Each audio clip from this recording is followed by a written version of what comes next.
एक विषहारा के गीत।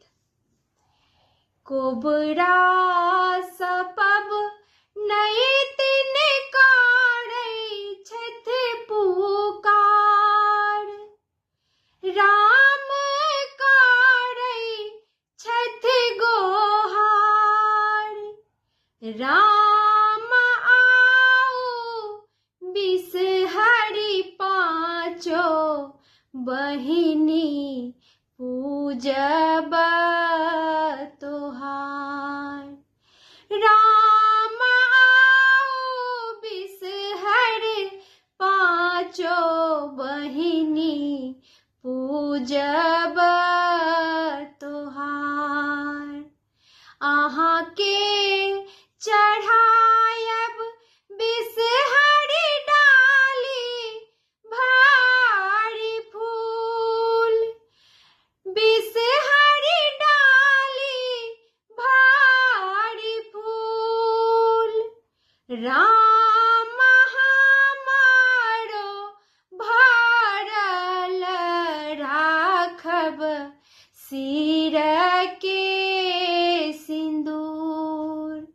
राम हमारो भरल राखब सिर के सिंदूर।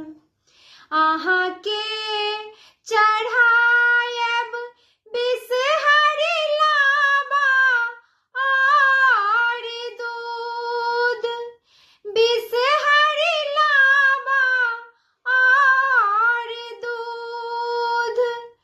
राम दाय देब बिषहरि गोदी भरि पूत। राम दाय देब बिषहरि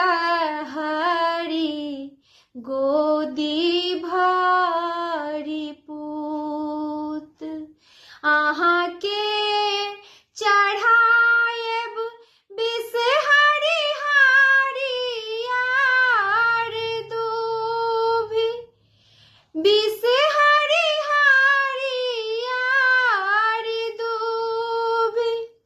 राम हमारो के नैहर बिषहरि राखब आहाँ पूर।